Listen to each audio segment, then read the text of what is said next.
오늘 둘째 날 함께 말씀은 출애굽기 12장 11절에서 14절까지의 말씀입니다.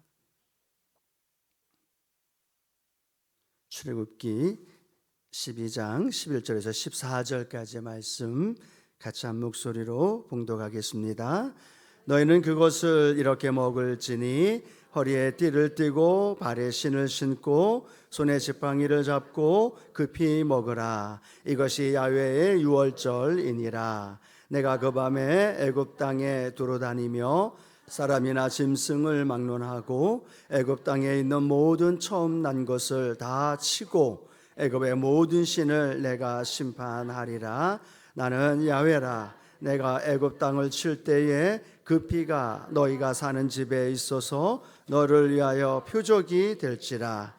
내가 피를 볼 때에 너희를 넘어가리니 재앙이 너희에게 내려 멸하지 아니하리라.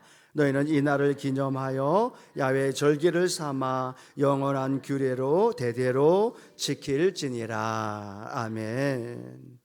이번 온 가족 함께하는 고난주간 주제가 십자가로 흐르는 하나님의 이야기입니다. 그 십자가 속에 또 십자가를 통해서 하나님의 그 사랑의 이야기가 오늘도 저와 여러분 가운데 함께 하십니다. 특별히 온 가족이 함께하는 우리 블레싱, 우리 기도회로 하나님 앞에 나아갈 수 있기를 소원하면서 어저께 함께 나눌 때 우리 자녀들 특별히 다음 세대 파워 커뮤니티 중에 온 친구 중에 있는데 제가 이름을 안 불러가지고 섭섭했던 친구가 있는 것 같아서 오늘도 우리 건이도 오고 또 우리 영광이 하고 또 유찬이도 오고 어제도 같이 왔던 친구는 제가 이름을 못 불렀어요. 또 오늘도 우리 명준이도 하람이도 다음 세대들도 계속해서 이번 블레싱 기도회를 통해 예수님의 고난의 은혜를 깊이 체험할 수 있기를 축복하고 우리 금요일 날에는 아주 성전에 가득 차면서 다음 세대에 있는 자녀들도 함께 예배드리며 나눌 수 있는 은혜가 있게 되기를 소원합니다. 십자가를 통해 흐르는 하나님의 구원 이야기, 오늘 두 번째로는요 어린 양의 피라는 제목으로 함께 하나님 말씀을 나눕니다. 첫째 날 어제는 죄를 지은 그들을 하나님이 먼저 찾아가셨고 숨어서 주님의 소리에 외면하고 있는 아담과 하와를 먼저 찾아가심으로 그 사랑으로 그들에게 하나님 먼저 찾아가심으로 말미암아 그 은혜를 함께 나누었고 무화과나무로 수치를 가리고 있지만 주님은 또 다른 짐승의 피를 흘리면서 그들에게 가죽옷으로 그리스도의 의의 옷으로 입혀주시는 그 은혜, 오늘도 저와 여러분 안에 함께 하실 줄로 믿습니다. 여자의 후손으로 오신 예수님이 사단의 머리를 박살내시고 우리에게 승리를 주신 그 승리의 은혜가 저와 여러분에게도 함께 하시고 또 그 은혜 안에서 날마다 우리의 삶에 그리스도의 의의 옷이 함께 되어지는 그 은혜가 있게 되기를 축복합니다. 오늘은 어린 양의 피, 우리가 잘 알고 있는 또 고백이고요. 오늘 우리가 찬양할 때도 6월절 어린 양의 그 찬양을 함께 나눴던 것처럼 6월절 날 어린 양의 피를 통해 우리에게 베푸신 주님의 은혜와 그 사랑을 함께 알아보길 원합니다. 애굽에서 430여 년 동안 살면서 종살이하는 가운데 신음하며 탄식하며 고통 속에 살던 이스라엘 백성들, 하나님을 외면하지 않으시고 그들을 보시고 그들의 아픔을 아시고 또 하나님께서 어떻게 하셨어요? 모세를 통해서 그들을 구원해 내기 원하셨다는 것. 애굽의 바로 왕에게 모세를 보내셔서 그 모세를 통해 이스라엘 백성들을 출애굽, 이제는 노예가 아니라 종살이하는 것이 아니라 하나님 은혜 안에 자유인으로 그들을 예배자로 하나님의 선민으로 부르시는 장면이 오늘 본문에 나오는 말씀이죠. 우리가 잘 아는 것처럼 애굽의 바로 왕이 마음이 완악해서 모세의 말 한마디에 이스라엘 백성들을 보냅니까? 안 보냅니까? 안 보냅니다. 첫 번째 재앙, 두 번째 재앙, 세 번째, 몇 번째까지? 10번째 재앙까지 그 바로의 마음이 완악해지고, 그러나 그 완악해지는 건 하나님이 바로의 마음을 완악하게 하시는 거예요. 그러면서 이 애굽 땅에 있는 모든 우상들, 이방신들을 그리고 초토화시키며 제거하면서 하나님이 드디어 하나님 되어주심을, 야훼가 하나님이심을 만방에 선포하면서 하나님의 구원의 역사를 이루어 가는 줄로 믿습니다. 오늘 그 말씀 중에 우리 특별히 10번째 재앙이죠. 그 10번째 재앙을 중심으로 해서 6월절 어린 양의 그 피가 우리에게 어떻게 나아가고 있는지를 생각해 보길 원합니다. 첫 번째로 함께 말씀 나눈 건 심판과 구원의 갈림길. 무엇과 무엇의 갈림길이요? 심판과 구원의 갈림길이, 그것이 6월절로 연결되어집니다. 9번째까지 그 재앙을 하셨지만 바로의 마음이 완악합니다. 그리고 하나님은 마지막 최후의 방법을 사용하시죠. 그 방법을 뭐라고 설명하느냐? 오늘 출애굽기 12장 12절 말씀, 어떤 말씀인지 한번 같이 읽어봅니다. 내가 그 밤에 애굽 땅에 두루 다니며 사람이나 짐승을 막론하고 애굽 땅에 있는 모든 처음 난 것을 다 치고 애굽의 모든 신을 내가 심판하리라. 나는 야훼라. 아멘. 하나님이 애굽 온 땅에 다니신다는, 그리고 사람과 짐승과 모든 생축 처음 난 것들을 다 어떻게 하신다고요? 치신다고 말씀합니다.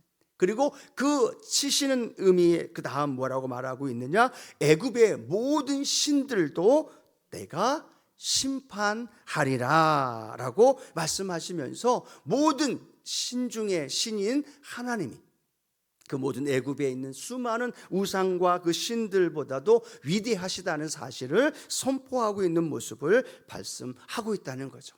즉 하나님이 직접 애굽에 있는 모든 첫것 하나님께서 죽이시면서 그 땅에 하나님의 나라, 하나님이 하나님 되심을 선포한다는 걸 우리에게 말씀해 주고 있습니다. 그래서 이 죽음에, 그리고 하나님이 직접 모든 것들을 죽이신다고 말씀하신 것에 가장 살아남을 수 있는 방법은 뭐냐면 심판과 구원을 가르는 경계선인데, 그걸 이렇게 표현하고 있습니다. 우리 출애굽기 12장 13절 말씀이죠. 함께 읽어봅니다.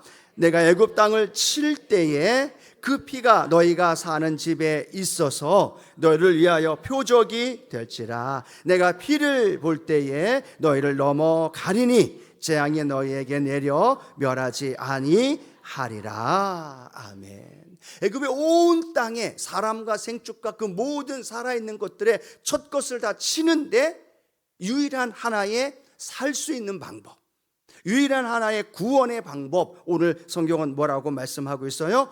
그 피가, 내가 그 피를 볼 때에 너희를 넘어가리라. 유일한 방법이 뭐예요? 죽음의 그림자, 하나님의 심판에 그 진노가 넘어서는 유일한 방법, 성경은 뭐라고 말하고 있느냐? 내가 그 피를 볼 때에 너희를 넘어가리라. 그 피를 보면 그 피가 있는 곳에서는 그 죽음의 진노, 그 하나님의 진노가 넘어가는 거죠. 넘어가다라는 말의 의미가 패스오버, 그래서 유월이라는 의미를 갖고 있다는 거죠. 하나님의 진노, 하나님의 심판이 애굽 전 지역에 쏟아집니다. 그런데 그 하나님의 진노에서 피할 방법은 있어요, 없어요? 있습니다. 유일한 방법 하나, 그것은 그 피를 볼 때에, 그 피를 보면 하나님의 죽음의 진노가 넘어서리라 라는 것을 우리에게 설명해 주고 있습니다. 이 사건은 오늘 저와 여러분을 향하여 동일하게 말씀하고 있는 거죠. 이 6월절이 비단 그때의 그 상황으로 끝나는 것이 아니라 오늘도 저와 여러분의 인생과 이 땅의 삶의 현장 안에 오직 살 수 있는 방법, 죄로 말미암아 멸망받고 영원히 지옥에 떨어질 수밖에 없는 인생 속에서 그 인생에서 구원받을 수 있는 방법, 그 방법은 뭐냐?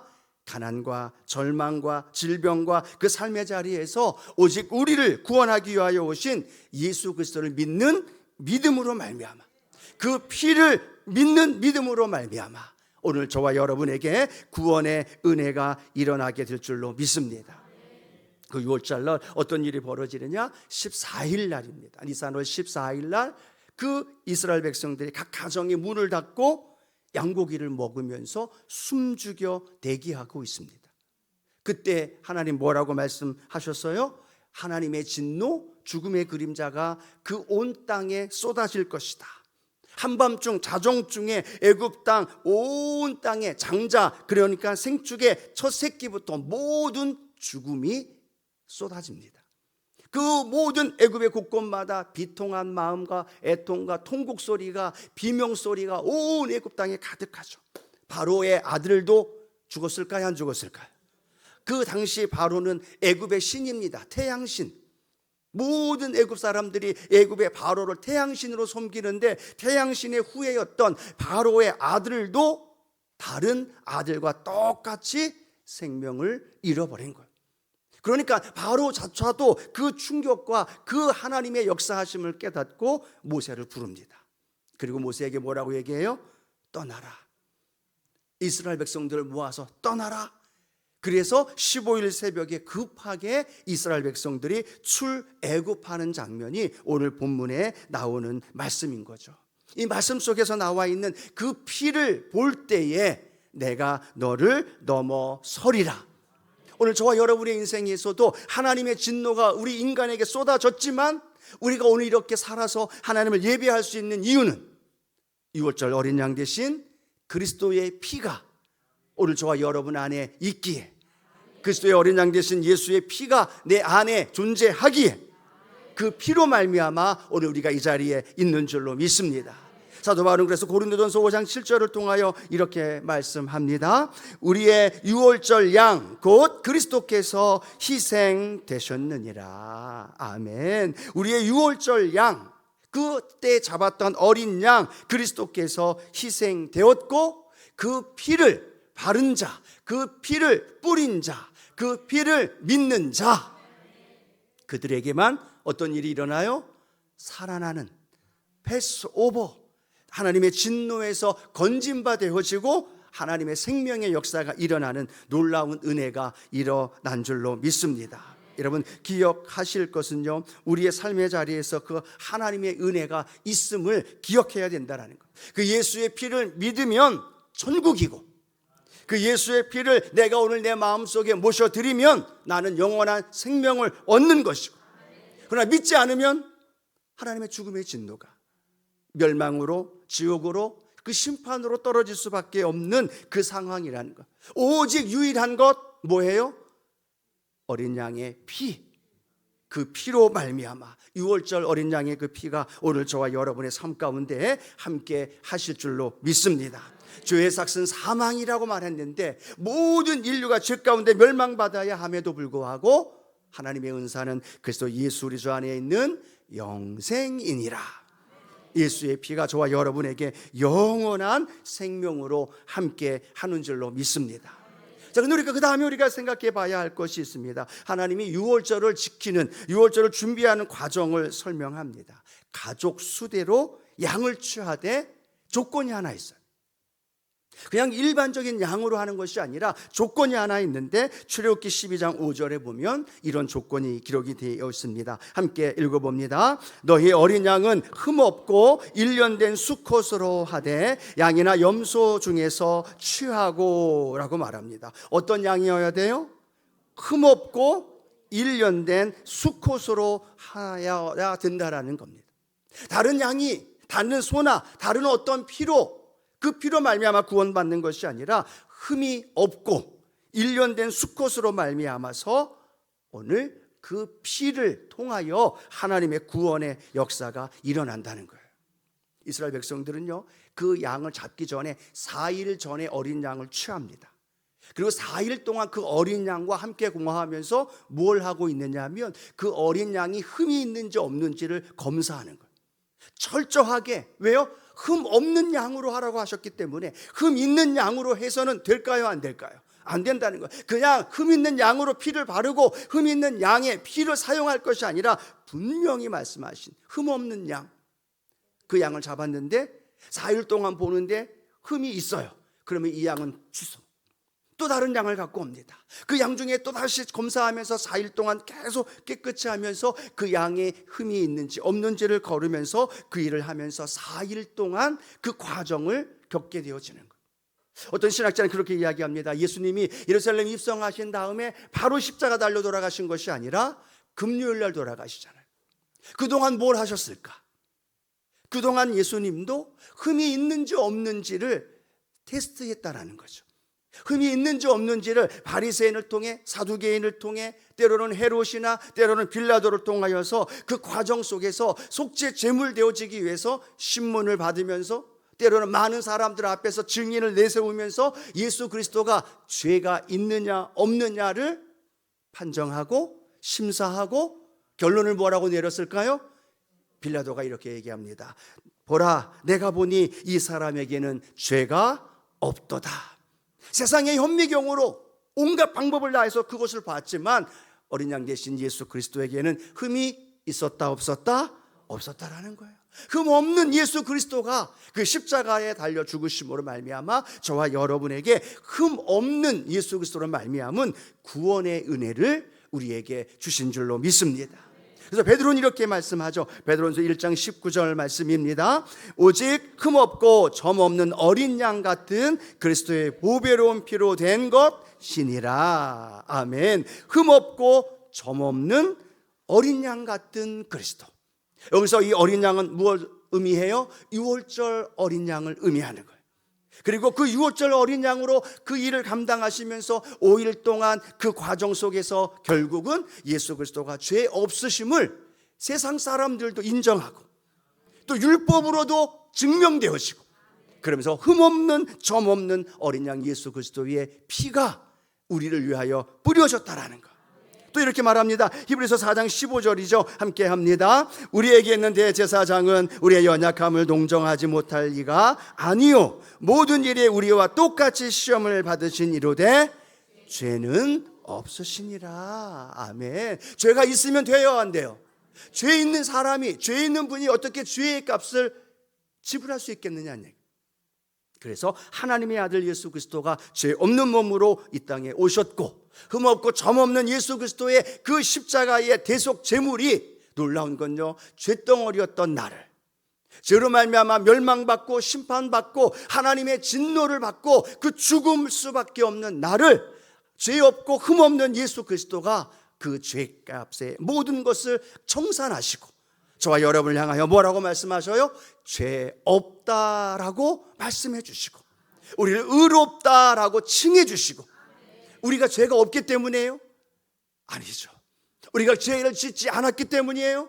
아니에요. 죄 없으신 예수님이 그 죄 없으신 그 몸으로 십자가에서 피 흘려 죽으셨기 때문에 그 피를 내가 믿으면 그 피를 내가 의지하면 패스오버 하나님의 진노에서 건진 바 되어지고 패스오버 하나님의 진노에서 내가 생명의 역사가 일어납니다.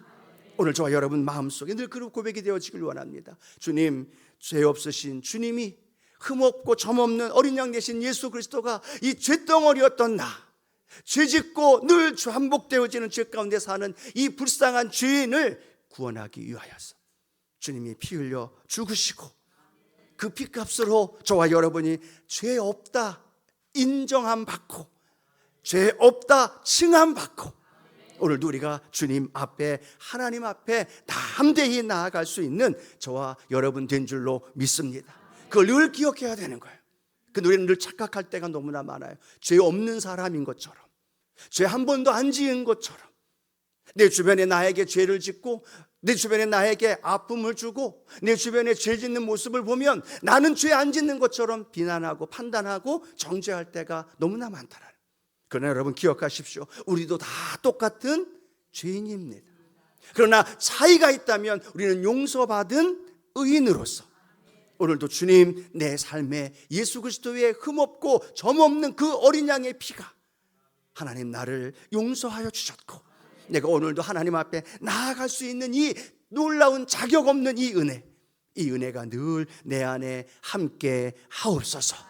그걸 늘 기억하며 살아가는 저와 여러분 되어지기를 주님의 이름으로 축복합니다. 또 하나 마지막 세 번째로는요, 그 어린 양의 피를 어떻게 했을까요?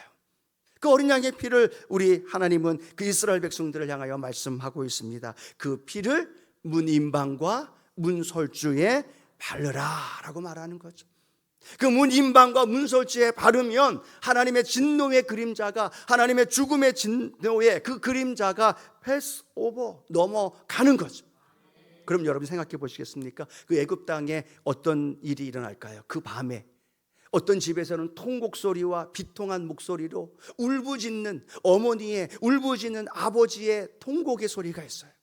그러나 어떤 집은 조용히 양고기를 먹으면서 때를 기다리면서 그 죽음의 그 그림자가, 그 죽음의 진노의 그림자가 넘어서는 것을 보면서 그 마음속에 가족들과 함께 평안하게 양고기를 먹으면서 그 다음 일들을 준비하고 있는 이 두 종류의 사람들의 모습인 거죠.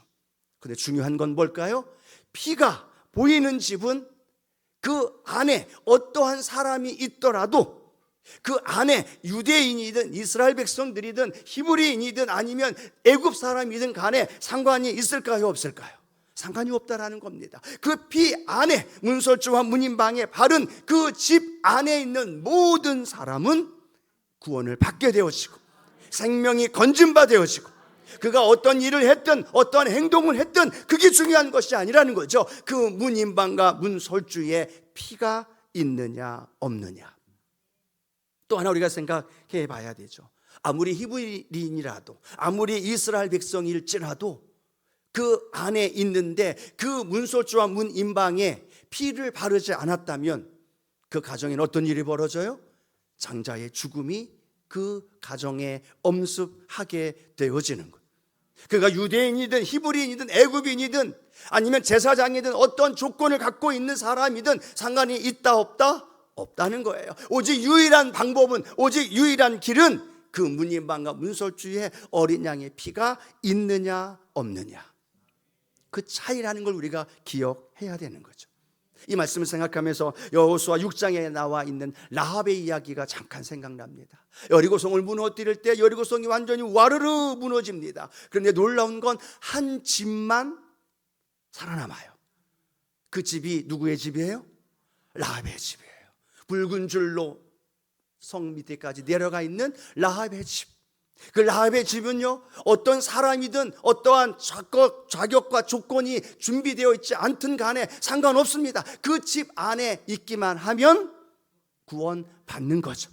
여리고 백성이든 라합의 가족이든 라합의 아니면 어떤 이웃이든 상관없다는 거죠. 그러나 반대로 라합의 가장 사랑하는 아들, 가장 사랑하는 자녀, 가장 사랑하는 누가 있더라도 그 가정, 그 집안에 없다면 여리고성과 함께 와르르 무너질 수밖에 없다는 것. 여러분, 여기서 우리에게 중요한 말씀이 바로 그것입니다. 우리의 신앙의 삶의 현장 안에 내가 10년, 20년 예수님을 믿고 내가 재직이 되고 목사가 되고 또 신앙생활 하느냐, 그것이 중요한 것이 아니라 내게 예수의 피가, 어린 양 되신 예수의 피가 있느냐 없느냐, 그것이 중요하다는 사실이에요. 사도 요한이 그렇게 이야기합니다. 요한복음 1장 29절에 이렇게 기록하죠. 이튿날 요한이 예수께서 자기에게 나아오심을 보고 이르되 보라, 세상 죄를 지고 가는 하나님의 어린 양이로다. 아멘. 예수를 보면서 고백합니다. 하나님의 어린 양, 유월절 어린 양, 세상 죄를 지고 가는 하나님의 어린 양, 그 어린 양의 피를 내가 받아들이면, 그 피를 내가 의지하면, 그 피를 내 마음의 신비에 그 문인방과 문설주에 바르면 그걸로 인하여 저와 여러분이 하나님의 그 죽음의 진노, 하나님의 심판의 진노에서 건진바 되어지고 영원한 생명이 우리 안에 있음을 우리는 믿어야 된다는, 어떤 행위가 아니에요, 어떤 조건이 아니에요, 어떤 자격이 아니에요. 유일한 건 다른 이로서도 구원받을 수 있는 이름이 없는 것, 예수의 피가 오늘도 저와 여러분 안에 있게 되어지기를 주님의 이름으로 축복합니다. 여러분의 가정에 예수의 피가 발라지길 원해요. 문인방 가로에, 문설주 세로에, 이게 연결되어지면 뭘 의미해요? 가로와 세로 연결되어지는 십자가를 의미하고요. 그 문인방과 문설주에 흘러내리는 예수의 피가 내 안에, 내 심령 안에, 우리의 가정과 삶의 현장 안에 흘러내릴 때 어떤 원수마귀의 유혹도, 어떤 원수마귀의 공격도 나와 상관없다는 거예요. 넘어간다는 거예요. 다가와도 예수의 피가 그걸 이기게 하고, 예수의 피가 내 삶의 현장 안에 다가온 모든 저주와 가난과 질병도 자유케 하시고 치료케 하시는 그 능력이 우리 안에 있다는 것. 여러분 안에 예수의 피가 있습니까? 여러분 심령에 예수의 피를 바르고 있습니까? 하루 왼종일 살아가는데도 예수의 피와 상관없이 내 피로만 충만하고 내 의지로만 내 행위로만 채울로 살아가려고 있다면 오늘 다시 한번 예수의 피가 하나님 내 가정과 내 교회와 내 삶에 그 피를 바르고 뿌리고 덮어지게 하여 주시옵소서. 그 피 안에서 그 영광이 그 구원의 역사가 일어나게 하옵소서. 또 하나 어떻게 해야 될까요? 그 예수의 피 문인방 문솔주 밖에 있는 사람들, 그 밖에 있는 사람들이 내 남편이라도 내 부모일지라도 내가 사랑하는 사람일지라도 문인방 그 솔주에 예수의 피를 바른 그 밖에 있는 사람은요 죽는다는 거예요. 멸망받는다는 거예요. 내가 아무리 사랑해도 나와 함께 평생을 같이 살았다 할지라도 그 영혼 안에 예수의 피를 믿지 않고 예수의 피를 뿌리지 않았다면 그 영혼은 하나님의 진노 속에 멸망으로 갈 수밖에 없다는 이 현실, 이 분명한 하나님의 복음 앞에서 우리는 수많은 사람들을 예수의 피 안으로 들어오게 해야 돼요. 내 아들, 딸도 들어오게 해야 돼요. 우리 사랑하는 주변의 이웃들, 일가 친척들 들어오게 해야 돼요. 그것이 오늘 고난주간과 함께 이번 주 돌아오는 부활주일 그리고 그 다음 주 우리가 새생명 행복축제로 말미암아 새로운 영혼들을 주님께로 인도하는 거죠. 교회 안으로 데리고 와야 되는 거예요. 예수의 피 안으로 데려와야 되는 거예요. 내 아들을, 내 자녀를, 내 부모일지라도 어떻게 해서라도요 멱살을 잡고라도 그 안에, 피 안에, 그 가족 안에, 그 집 안에 들어오면 그게 믿음이 약해도, 그렇죠?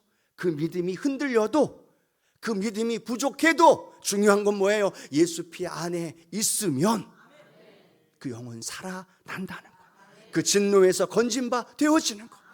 우리 그래서 부활절마다 부활절 다음 주에 우리는 늘 새생명 행복축제로 말미암아서 영혼을 구원하는 일을 우리가 함께하는 이유가 바로 그거인 거죠. 하나님 오늘 내게 발라진 예수의 어린 양의 피가 이제는 그 피를 발라야 할 영혼들을 주님께로 데리고 나오게 하시고 그 안에도 예수의 피로 말미암아 사단의 공격을 이기고 구원의 역사가 나타나고 하나님의 진노의 그 심판이 하나님 제외되어지는 하나님의 은혜 그들에게도 임하게 하여 주시옵소서. 그 십자가의 그 놀라운 은혜와 그 사랑이 저와 여러분을 통해서 흘러가게 되어지는 그 은혜가 있게 되기를 축복합니다.